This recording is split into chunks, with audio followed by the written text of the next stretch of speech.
আমি দুনিয়াতে আসার পরে কোনোদিন বাবার আদর আমি পাই নাই, বাবা কেমন দুই চোখকে কোনোদিন দেখিও নাই। আল্লাহ কিন্তু আমার চাচা আবু তালেব নিজের সন্তানের মতো আমার লালন পালন করছে, নিজে না খাইয়া আমার মুখে খাবার তুলে দিছে। মালিক যতদিন চাচা ছিল দিনের রাস্তায় কাজ করতে গিয়ে আমারে সাপোর্ট দিছে, কিন্তু সেই চাচাটাও দুনিয়া থেকে বিদায় হয়ে গেল। কষ্ট নাই, আপনার ডাকে চলে গেছে, আমার কোনো অভিযোগ নাই। মালিক আমার কলিজার টুকরা একজন দুইজন নয়, চারটা ছেলে ছিল, চারটা ছেলে দুনিয়া থেকে বিদায় হয়ে গেছে। নিজের হাতে আমি আমার সন্তানগুলিরে গোসল করাইলাম, নিজের হাতে সন্তানগুলিরে কাফন পরাইলাম, জানাজা পড়াইয়া আমার কলিজার টুকরা গুলারে আমি নিজের হাতে কবর দিছি গো মালিক। একটা বাবার দ্বারা, একটা বাবার জন্য সবচেয়ে বেশি ভারী হলো সন্তানের লাশ। বাবা সব সহ্য করতে পারে, সন্তানের লাশ কাঁধে নিতে পারে না। আমি নবী একজন চারটা সন্তানকে নিজের হাতে কবর দিলাম, তাও মনে কষ্ট নাই। আপনার মাল আপনি দিছেন, আপনি নিয়ে গেছেন, আমার কোনো অভিযোগ নাই মালিক, কোনো অভিযোগ নাই। মালিক আমার কর্মীগুলা দিনের দাওয়াত দিতে গিয়া বেলালের বুকে পাথর, খাব্বাবরে আগুনের মধ্যে শোয়া রাখছে। আমি একটা নেতা হইয়া কর্মীদের এমন কথা শুই না, ঠিক থাকতে পারি না, আমার মনে কষ্ট ছিল, তাও আমার ভিতরে তেমনটা কষ্ট লাগে নাই। তারা যদি শাহাদাত বরণ করে পাবে তো বিনিময়ে জান্নাত। আমার মনে কষ্ট নাই গো, কিন্তু কষ্ট লাগছে যেই কারণে আমি কান্দি। আমার কান্নার কারণ হলো এই পৃথিবীতে আমার মা নাই, বাবা নাই, চাচা নাই, দাদা নাই, তারা দুনিয়া থেকে বিদায় হয়ে গেছে। আবু লাহাব আমার আপন চাচা, উম্মে জামিল আমার আপন চাচি, আমার সন্তানগুলি মারা গেল, বিবিও মারা গেল, চাচা মারা গেল, নিজে রক্তাক্ত হইছি। এই মুহূর্তে আমারে সান্ত্বনা দেওয়ার দরকার ছিল। রাসূল সাল্লাল্লাহু আলাইহি সাল্লামের উপরে আক্রমণ করতে চায়, আবু তালেব তরবারি নিয়ে কয়, যদি আমার বাতিজার উপরে খালি টাচ করবি তো কল্লা ফলাই দিবি। এখানে সুবহানাল্লাহ আসেনি, এমনি থাকলে কইবে, অসুবিধা কি, না থাকলে কইতে কইবে। আল্লাহর রাসূল সাল্লাল্লাহু আলাইহি সাল্লাম সাসার পক্ষ থেকে একটা সাপোর্ট পাইছে, মানে দিন প্রচার করতে গিয়ে কি পাইছে? সাপোর্ট পাইছে। কারণ যেই জায়গায় জন্ম নিছে রাসূল, এরা তো সব মূর্তি পূজারী। এই জায়গার মধ্যে যদি উনি দাওয়াত দিতে গিয়া সাপোর্ট না থাকে তাহলে প্রচার করবে কেমনে? সাসায় সাপোর্ট দিছে।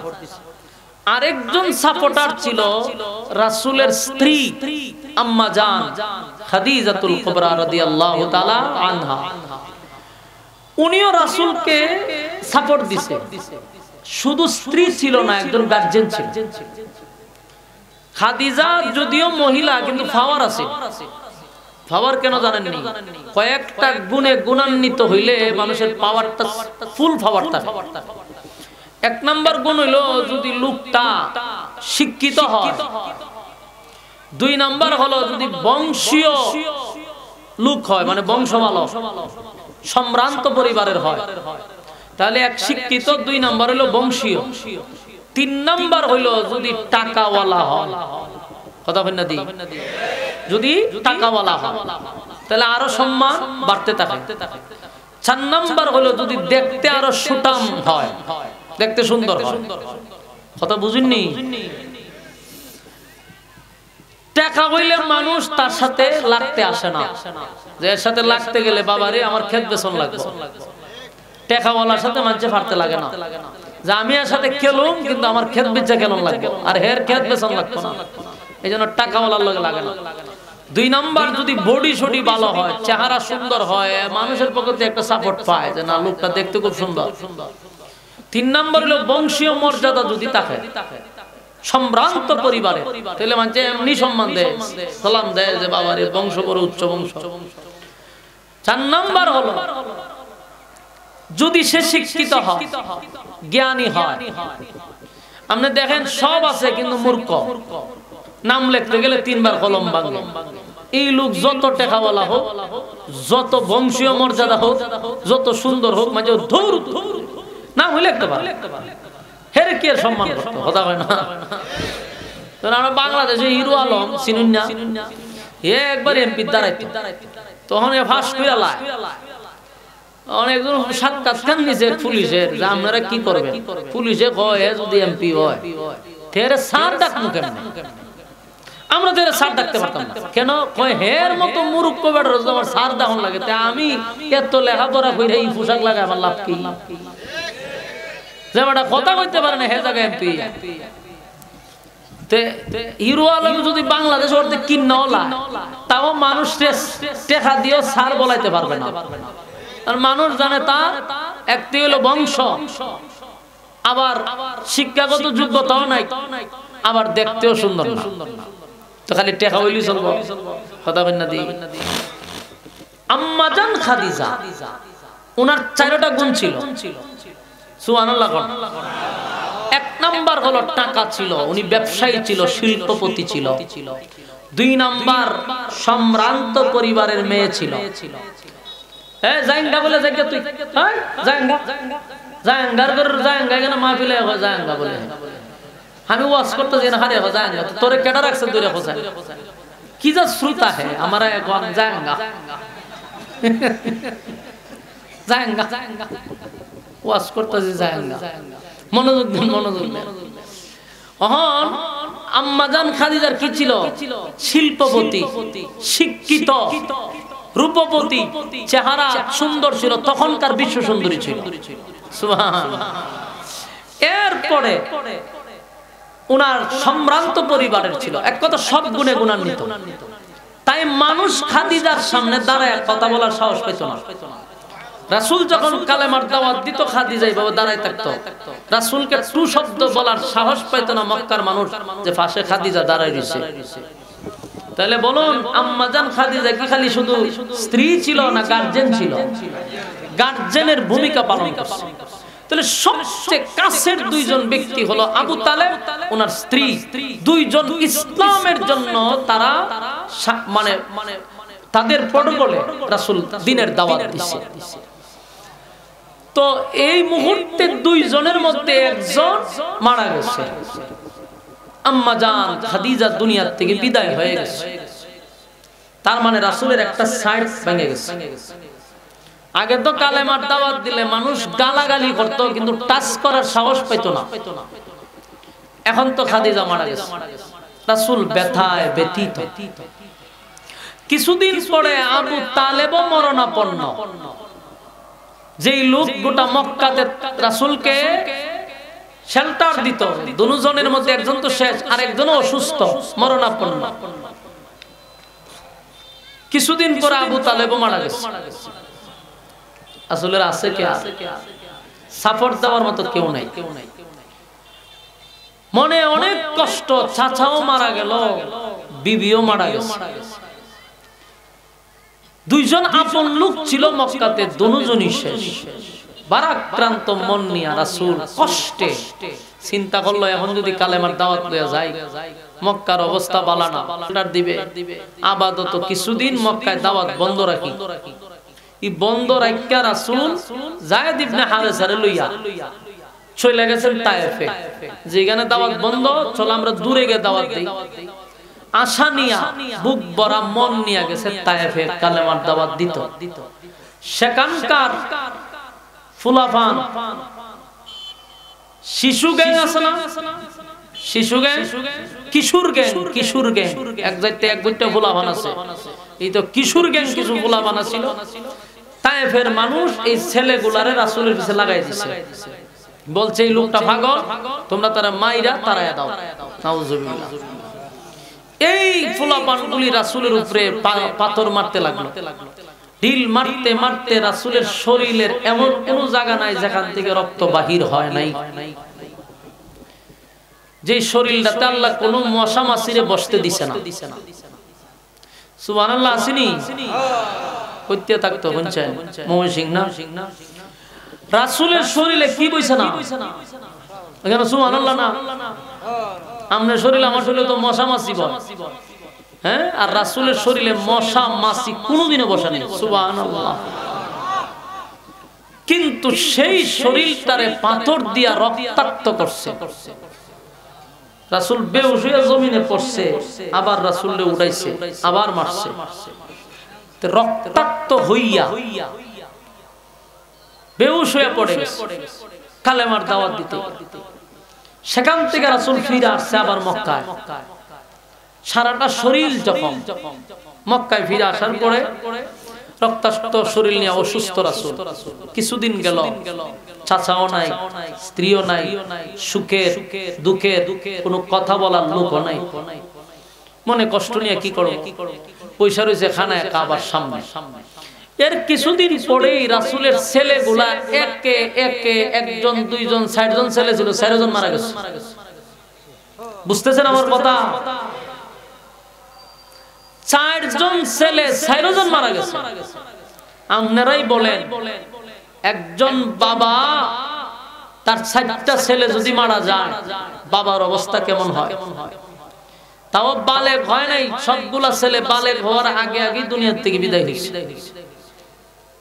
নিজে গোসল করাইছে, নিজে কাফন পড়াইছে, নিজে জানাজা করছে, নিজেই কবর দিছে। কতটা কষ্ট একটা বাবার জন্য।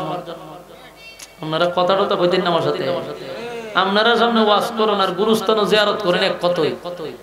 আল্লাহ আল্লাহ আয়াজে বইছেন, মানুষ তো মোটামুটি হয়েছে, কিন্তু আওয়াজটা যদি দিত তাহলে আমার কথা বলার একটা আগ্রহ তৈরি হতো। আপনারা এখানে তাইলে ওয়াজ করতে গেলে বক্তার শরীরে ফিকা বই ওঠে না, কিতা ওয়াজ করতাম পঞ্চা। এই একটা সমস্যা। আপনারা ময়মনসিংহের মানুষ কিন্তু সরল ভালো মানুষ, কিন্তু আপনারা বেশি সরলতার কারণে আমরা ওয়াজ করতে পারি না, শরীর ফিকা বই ওঠে। বোঝা যায় যে আমি একটা কবরস্থান আইছি, কোন রকম জিয়ারত করতেছি, একটু আওয়াজ টাওয়াজ হা না কইলে তো না আমার কথা বলার আগ্রহটা বাড়ে। এটাও হইতে রাজি ওই দিয়ে আপনারা দি ফারুক দি এটা কি জমাই দিয়েছেন পরের বক্তা সময় সারবে, এটাও কথা ঠিক হই। আমি যে ক্যাটাগরির বক্তা, আমার দেখলে আওয়াজ আইতো কেমনে বলছে, আমি বইলে সুফা ওর দেখ খালি তাই এমন তালের এক বক্তা আমি। ফাল্লাত মাপলে ওই না ৬০ কেজি, সুবহানাল্লাহ কেমনে জোরে কইতো কথা ঠিক হই, পরে কইেন জমায়েত। তো আবু তালেবও মারা গেল, খাদিজাও মারা গেল, ৬০টা ছেলে মারা গেছে।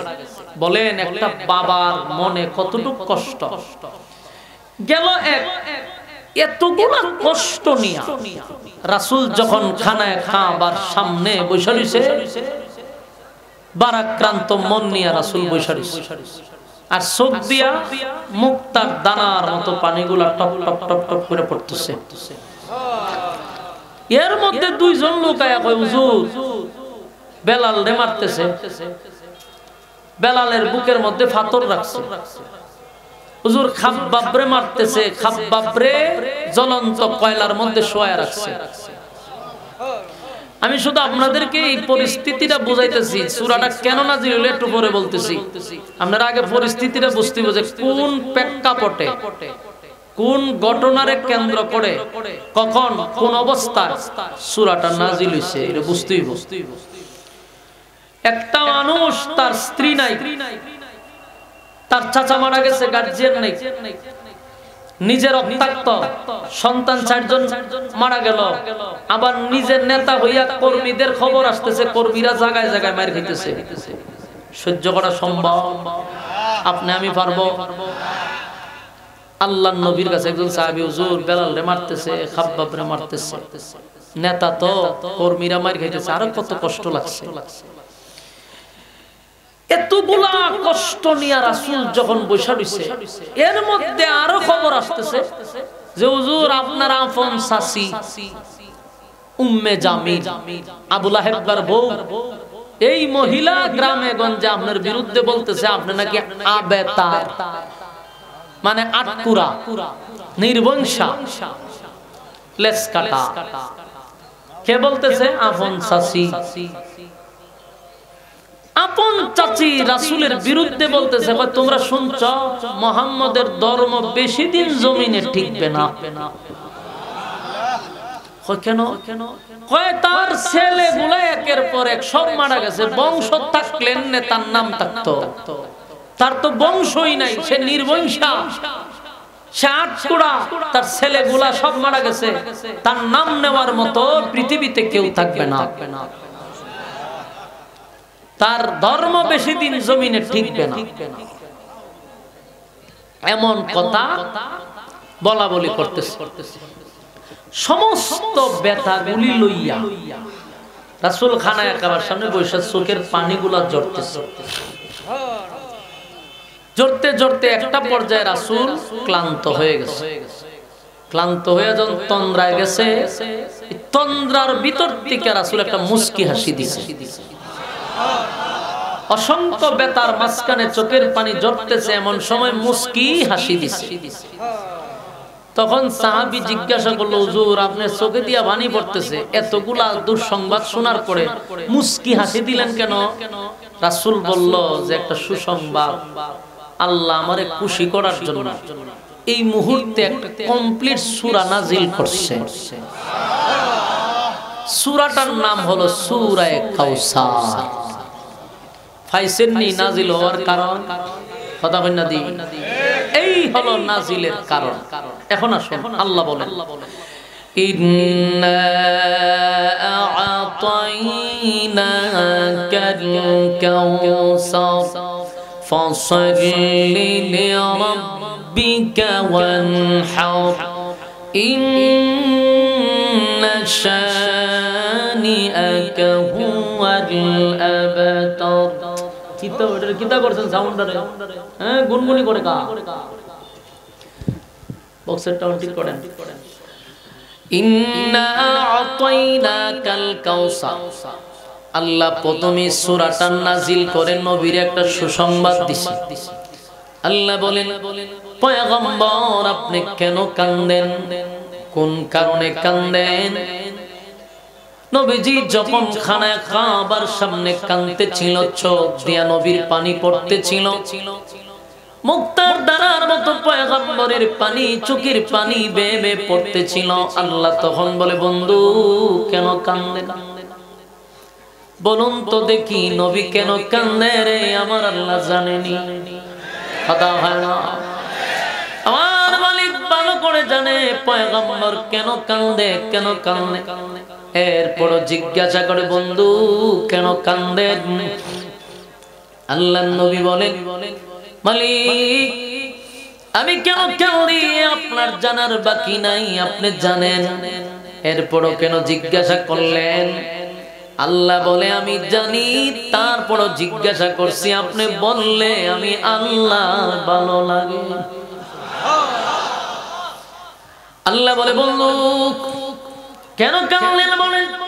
পয়গম্বর বলেন, মালিক তামাম পৃথিবীর দায়িত্ব দিয়ে আমারে পাঠাইছেন, আমারে আপনি শুধু দুনিয়ার নবী বানান নাই, শুধু মানুষের নবী বানান নাই, আসমানের নবী বানাইলেন, জমিনের নবী বানাইলেন, জিন্নাতের নবী বানাইলেন, গাছের নবী, মাছের নবী, সূর্য চন্দ্র গ্রহ নক্ষত্র পাহাড় পর্বত কুল কায়নাতের নবী আমারে বানায়া পাঠাইছেন।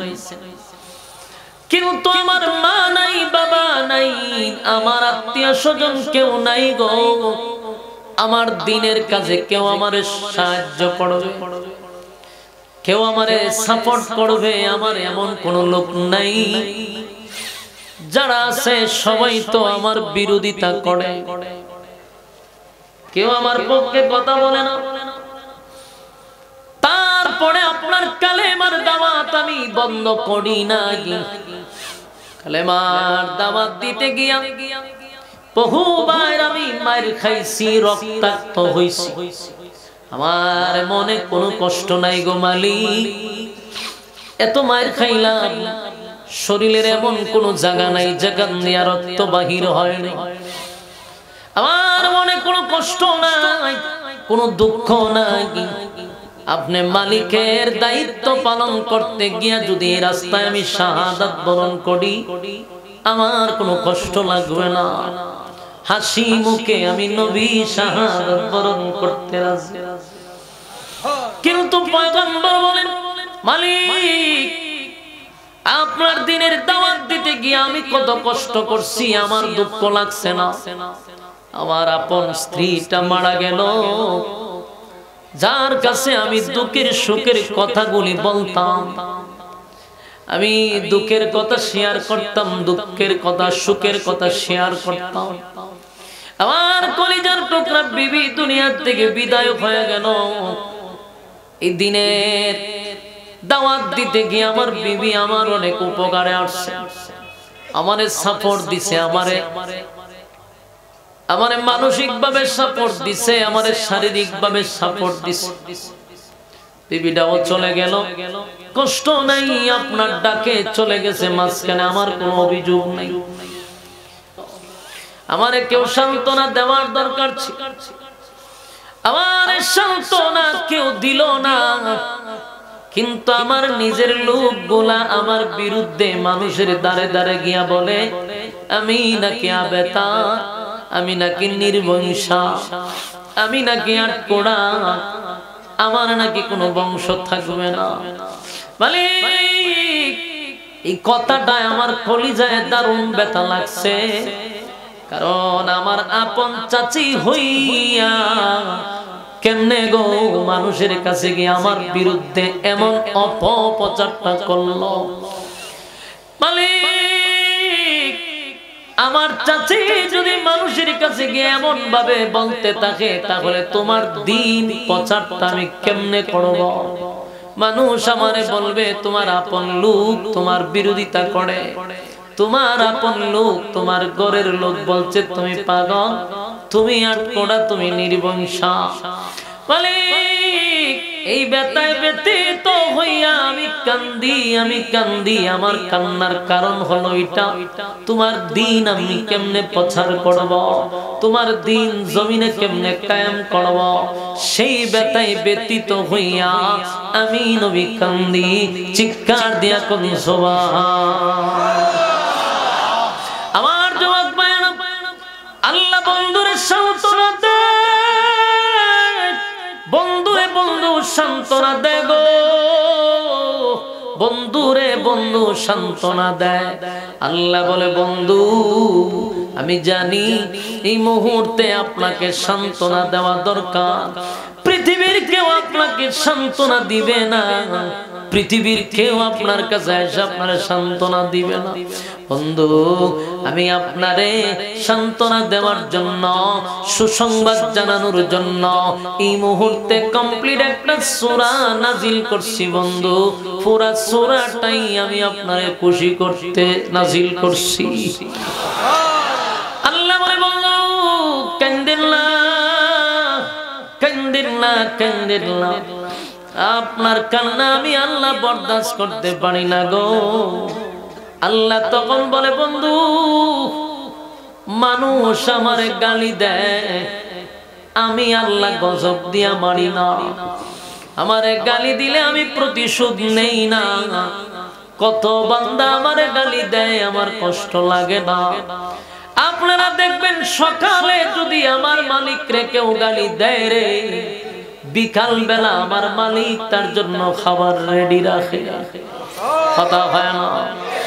সকালে গালি দিলে বিকালে মালিক তার জন্য খাবার রেডি রাখে রে। আমার মালিক কয় আমি গজব দিয়া মারি না, কিন্তু আমার কষ্ট লাগে না। বান্দা গালি দেয় আমি কোনো প্রতিশোধ নেই না, আমার কষ্ট লাগে। কেউ যদি আমার বন্ধুরে গালি দেয় আমি আল্লাহ বরদাস্ত করি না, বরদাস্ত করি না। আবু লাহাব আপনারে গালি দিছিল, আমি কমপ্লিট একটা সূরা আবু লাহাবের বিরুদ্ধে নাজিল করছি, তাব্বাত ইয়াদা আবি লাহাবি ওয়া তাব্বা। এই সূরাটা আমি আবু লাহাবের বিরুদ্ধে নাজিল করছি। বন্ধু আমারে গালি দিলে কষ্ট লাগে না, কিন্তু আপনি বন্ধুরে যদি কেউ গালি দেয় আমি আল্লাহ যে বরদাস্ত করতে পারি না। আপনারে গালি দিছে আবু লাহাব, তার বিরুদ্ধে কমপ্লিট সূরা নাজিল করছি। এবার মক্কা নগরীর মানুষ আপনারে আটকোড়া বলে গালি দেয়, আপনারে নির্বংশা বলে গালি দেয় গো, আপনারে নির্বংশা বইলা গালি দিছে, আটকোড়া বইলা গালি দিছে। আমি আল্লাহ আপনারে খুশি করার জন্য সূরা কাউসার নাজিল করছি। বন্ধু এই সূরা কোন সাধারণ সূরা না, পুরাটাই আপনারে খুশি করার জন্য, আনন্দ দেওয়ার জন্য আপনারে আমি এই সূরাটা দিলাম। পুরাটাই আপনার সম্মান সম্পর্কে আলোচনা। এই কথা চলবে না, কথা চলবে না। আল্লাহর শান এবং মান নিয়ে আলোচনা। এটা হলো ইখলাস, আর কাউসার হলো নবীর শান মান নিয়ে আলোচনা। বন্ধু এটা আপনার শানে নাজিল করছি। বন্ধুরে বন্ধু খুশি করে। আল্লাহ বলেন বন্ধু আদম নবী 350 বছর আমার জন্য কাঁদছে, আমি আদম নবীর কাউসার দেই না, আদম নবীর কাউসার দেই নাই গো। নূহ পয়গম্বর একদিন দুই দিন না 950 বছর কাঁদছে, নূহ পয়গম্বরকে কাউসার দেই নাই। ইব্রাহিম খলিলুল্লাহ অসংখ্য গণিত পরীক্ষায় উত্তীর্ণ হইল, খলিলুল্লাহ উপাধি দিলাম, বন্ধু বানাইলাম, কিন্তু কাউসার দেই নাই। বন্ধু কালিমুল্লাহ মুসা সম্পর্ক ভালো, কথা বলতো আমার সঙ্গে, কিন্তু আমি তারে কাউসার দেই নাই। কিন্তু বন্ধু আপনার আমি কাউসার দিছি এমনটা না, অলরেডি আপনার নামে লেখা দিছি। আল্লাহ বলেন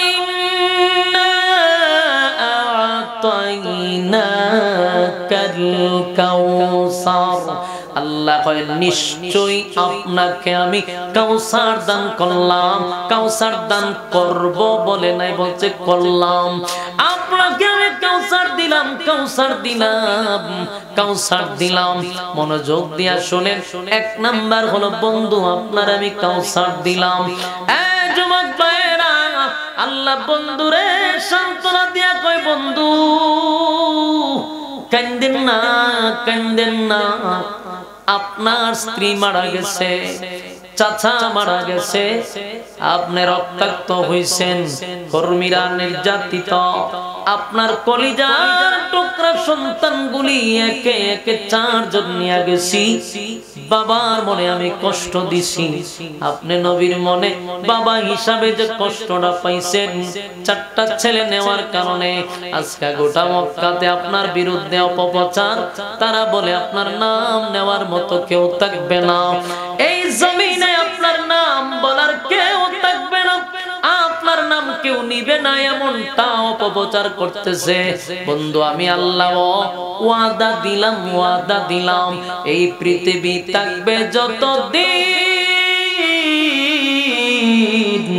আপনি নবীর নাম থাকবে ততদিন।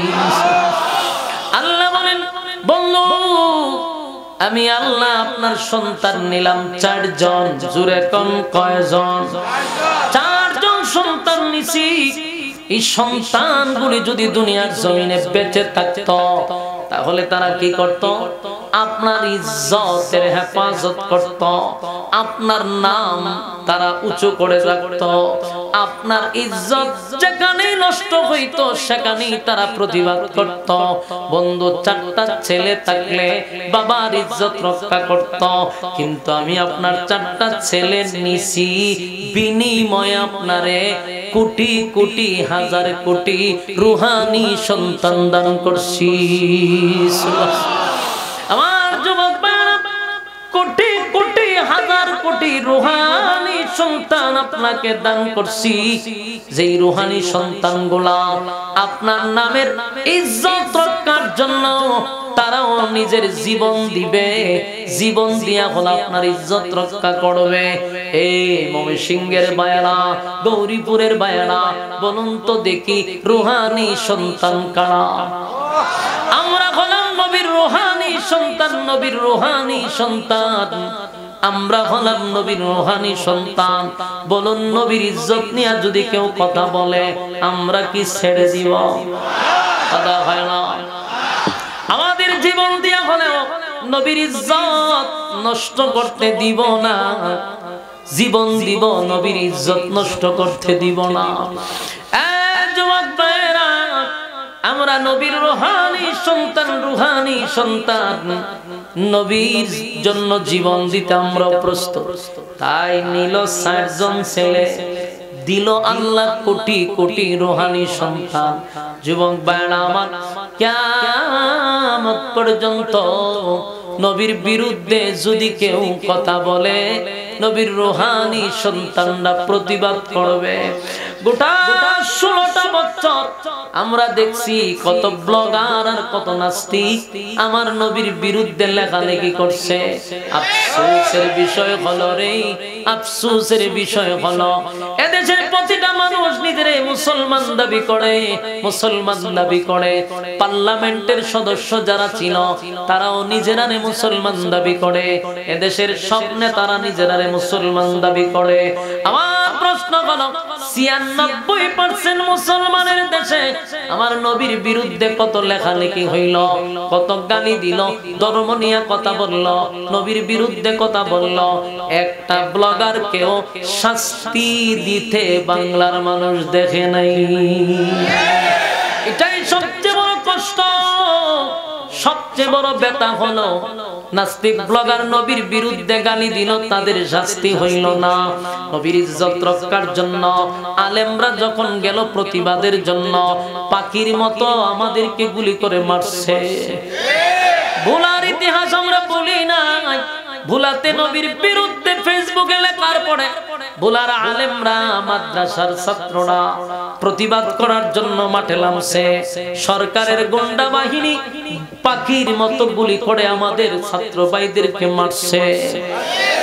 ইতিহাস আমরা বলি নাই। কষ্ট হলো আমার নবীর বিরুদ্ধে লেখলো, প্রতিবাদ করতে গেলে রুহানি সন্তানদেরকে তারা গুলি করে মারে। বাংলাদেশে নবীর বিরুদ্ধে কথা বললে তার ফাঁসি হয় নাই, শাস্তি হয় নাই। বাংলাদেশে যদি কেউ মুজিবের বিরুদ্ধে কথা বলছে ২৪ ঘন্টায় তার ফাঁসি হয়ে গেছে। কথা হয় না। যুবক ভাইরা, মুরব্বী বাবারা, কে কোন দল করেন আমার দেখার বিষয় না।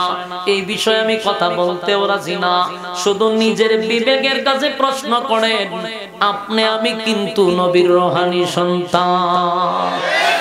রুহানি সন্তান এটা বিশ্বাস করেননি। যদি আপনি আওয়ামী লীগ করেন কিন্তু নবীর রুহানি সন্তান যদি আপনি হন, তাহলে আমার দলেও যদি আমার নবীর বিরুদ্ধে কথা বলে, নবীর ইজ্জত রক্ষার জন্য দল চিনি না, জীবন দিয়া হলো নবীর ইজ্জত রক্ষা করার দরকার আছে না। আল্লাহ বলেন রুহানি সন্তান দিলাম কোটি কোটি, আমার নবীর রুহানি সন্তান হাজার কোটি। এই রুহানি সন্তান কিয়ামত পর্যন্ত আমার নবীর ইজ্জত তারা ধরে রাখবে। তিল পরিমাণ নবীর ইজ্জত নষ্ট করতে দিবে না, নবীর ইজ্জত সম্মান নষ্ট করতে দিবে না। তাই আমি বলবো, আমরাও এখন থেকে প্রতিজ্ঞা করব, যেখানে নবীর বিরুদ্ধে কথা হবে প্রশাসন দেখার টাইম নাই, আমরাই ট্রাইব্যুনাল কায়েম করবো ইনশাআল্লাহ। আমার যুবক ভাইরা, আল্লাহ তার বন্ধুরে বলে, বন্ধু নিলাম ৪ জন, দিলাম কোটি কোটি হাজার কোটি রুহানি সন্তান। এবার আল্লাহ বলেন, বন্ধু শুধু রুহানি সন্তান দিছি এমনটা না, আপনাকে আমি কাউসার দিলাম। যেই কাউসার আমি কোন নবী রাসূলকে দেই নাই, আপনাকে দিলাম। বন্ধু আপনি বেজার হইয়েন না, খুশি করার জন্য বন্ধুরে কাউসার দিল, বন্ধুরে হাজার কোটি রুহানি সন্তান দিল। এই জমিনে আপনার নাম কেউ মুছতে পারবে না, কেউ আপনার নাম মুছে দিতে পারবে না। যতদিন থাকবে দুনিয়া নাম থাকবে আপনার, কেউ আপনার নাম মুছে দিবে না। এবার আল্লাহ বলেন বন্ধু ইন্না আ'তাইনাকাল কাউসার, আপনাকে আমি কাউসার দান করলাম। ফাসাল্লি লিরাব্বিকা ওয়ানহার। আল্লাহ রাব্বুল আলামিন বলেন বিনিময়ে আপনি আপনার রবের জন্য সালাত আদায় করবেন আর আপনি আপনার রবের জন্য কুরবানি দিবেন। এখানে আল্লাহ সালাতের কথা কেন বলল? ইন্না আ'তাইনাকাল কাউসার। এরপর আল্লাহ বলেন ফাসাল্লি লিরাব্বিকা ওয়ানহার। আল্লাহ বলেন ইন্না আ'তাইনাকাল কাউসারের পরে বলেন আল্লাহ সালাতের কথা কেন বললেন? ইন্না শানিয়াকা হুয়াল আবতারের আগে আল্লাহ সালাতের কথা কেন বললেন? এটা একটু বোঝার দরকার আছে না নাই? ইন্না আ'তাইনাকাল কাউসার ফাসাল্লি লিরাব্বিকা ওয়ানহার। আল্লাহ বলেন আপনাকে আমি কাউসার দান করলাম, বিনিময়ে আপনি সালাত আদায় করেন, আপনার রবের জন্য কুরবানি দেন। এর মানে হলো হাউজে কাউসারের পানি যাদেরকে আল্লাহ পান করাবে, যদি কোনো বেনামাজি থাকে তাদেরকে হাউজে কাউসারের পানি পান করাবে না। কথা হয় না? কোন বেনামাজিকে আমার আল্লাহ হাউজে কাউসারের পানি পান করতে দিবে না। তাই আপনারা আমরার মধ্যে এই রোগে আক্রান্ত যারা আছেন, এখান থেকে আপনারা ভালো করে একবারে বুঝে বাড়িতে যাইবেন যে আমরা যদি হাউজে কাউসারের পানি পান করতে চাই গো, তাহলে অবশ্যই সালাত আদায় করতে হবে। কথা হয় না? কোন বেনামাজিকে আমার আল্লাহ সালাত, বেনামাজিকে হাউজে কাউসারের পানি পান করাবে না। আল্লাহ বলেন বন্ধু আরেকটা সুসংবাদ হলো, যারা আপনাকে আবেতার বলে গালি দিছে, আপনাকে আটকুড়া বলে গালি দিছে, আপনাকে নির্বংশা বইলা গালি দিছে, মক্কার কোন মানুষ আপনার প্রতিবাদ করে না, মক্কার কোন মানুষ তার প্রতিবাদ করবে না। স্বয়ং আমি আল্লাহ তার প্রতিবাদ করলাম। প্রতিবাদ করতে গিয়ে আল্লাহ বলেন ইন্না শানিআকা হুয়াল আবতার। একটু উড়ান। ইন্না শানিআকা হুয়াল আবতার। আল্লাহ বলেন যারা আপনাকে আটকুড়া বলছে, যারা আপনাকে নির্বংশা বলছে, যারা আপনাকে লেজ কাটা বলছে, আমি আল্লাহ বলছি ইন্না শানিআকা হুয়াল আবতার, তারাই হলো আবতার। নিশ্চয়ই তারা আটকুড়া, নিশ্চয়ই তারা নির্বংশা, নিশ্চয়ই তারা লেজ কাটা। আল্লাহ বলে বন্ধু আপনি আটকুড়া নয় গো, আপনি লেজ কাটা নয়, আপনি নির্বংশা নয়। এই পৃথিবীতে তাদের নাম নিশানাও থাকবে না, আপনার নাম থাকবে, আমি আল্লাহর নাম থাকবে যতদিন, আপনি নবীর নাম থাকবে ততদিন। চিৎকার দিয়া কোন সুবহান। আজকে পৃথিবীর মানচিত্রে তাকায়া দেখেন আবু জাহেলের নাম কি কেউ রাখে? আবু লাহাবের নাম রাখে? আবু লাহাবের নাম কারো সন্তানের নামে রাখে না, ইহুদিরাও রাখে না, খ্রিস্টানরাও রাখে না, মুসলমানরাও না, হিন্দুরাও না। এই নামগুলি কেউ মুখ দিয়া নেয় না গো। উতবা, উতাইবা, মুগীরা তাদের নাম কেউ নেয় না, কিন্তু আমার নবীর নাম মিনিটে নয় সেকেন্ডে সেকেন্ডে নবীর নাম নেওয়া হচ্ছে, ঠিক কিনা? এতক্ষণ আমরা বৈশা রইছি, এই মুহূর্তেও হাজার হাজার হাজার কোটি কোটি কোটি নবীর দুরূদ সালাম মদিনায় পৌঁছে গেছে। সুবহানাল্লাহ। আমার নাম, আমার নবীর নাম নেওয়ার মতো হাজার হাজার আশিকে রাসূল প্রতি সেকেন্ডে সালাম পৌঁছাইতেছে। এই জমিনে একটা সেকেন্ডের জন্য নবীর নাম নেওয়া বন্ধ হয় না, নবীর নাম নেওয়া বন্ধ হয় না। যারা আপনাকে অপবাদ দিছে তাদের নাম নিশানা থাকবে না, কিন্তু আপনার নবীর নাম পৃথিবী থাকবে যতদিন, আপনার নাম থাকবে ততদিন। চিৎকার দিয়া কোন সুবহান।